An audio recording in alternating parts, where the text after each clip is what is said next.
India के new labour codes में कुछ बदलाव किए गए हैं जिनका बेनिफिट आपको आपकी सैलरी और वर्क आवर्स में मिलेगा। सबसे बड़ा और पहला चेंज है कि जो आपके हाथ में जो पैसा आता था, जो आपकी टेक होम सैलरी थी, वो कम हो जाएगी क्योंकि अब बेसिक पे पे जो सीटीसी है वो 50% होना चाहिए। बट उसी में एक प्लस पॉइंट ये है कि आपकी जो पीएफ और ग्रेचुटी है उसमें आपको पैसा ज्यादा मिलेगा। अब चाहे आप ऑर्गेनाइज्ड या अनऑर्गेनाइज सेक्टर में काम कर रहे हो, दोनों के लिए एक बेसिक पे मैंडेटरी है और पूरे इंडिया में एक मिनिमम गारंटीड वेज पे होगा।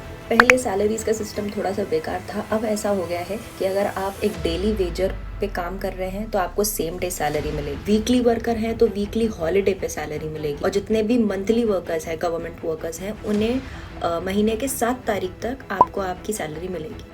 अब वर्किंग आवर्स को भी सेट कर दिया गया है, तो वर्किंग आवर्स इज 8 से 12 घंटे आप काम करेंगे और जो वीकली लिमिट सेट करी गई है वो है 48 आवर्स। और अगर आप डबल काम करते हैं, अगर आप ओवर टाइम करते हैं तो आपको पेमेंट भी डबल होगा। पहला जो रूल है वो है गिग वर्कर्स के लिए, जैसे कि ड्राइवर्स हैं, डिलीवरी वाले जो लोग हैं, उनके लिए ये वाला रूल है। इनके लिए मैंडेटरी है इंश्योरेंस, डिसेबिलिटी कवर और हेल्थ बेनिफिट्स। अगर आप एक वर्कर हैं और आपकी उम्र 40 से ज़्यादा की है तो एक मैंडेटरी एनुअल हेल्थ चेकअप भी किया जाएगा। ऑफ कोर्स ये रूल बहुत पहले से है लेकिन इसे फिर से एनफोर्स किया गया है, equal pay for equal work. इसमें पहली बार औरतों को ये फैसिलिटी दी गई है कि वो नाइट शिफ्ट्स कर सकें। पहले औरतों को फॉर सेफ्टी कंसर्न्स नहीं अलाउ किया जाता था, लेकिन अब ये जो एनफोर्समेंट हुआ है इसके हिसाब से जितनी भी औरतें हैं वो भी नाइट शिफ्ट कर सकती हैं। इनकी जो सेफ्टी है वो कंपनीज को इंश्योर करनी पड़ेगी। जितने भी फिक्स टर्म एम्प्लॉयज हैं, यानी कि जो कॉन्ट्रैक्ट बेसिस पे काम करते हैं, अब उन्हें ग्रेचुटी सिर्फ 1 साल में भी मिलेगी।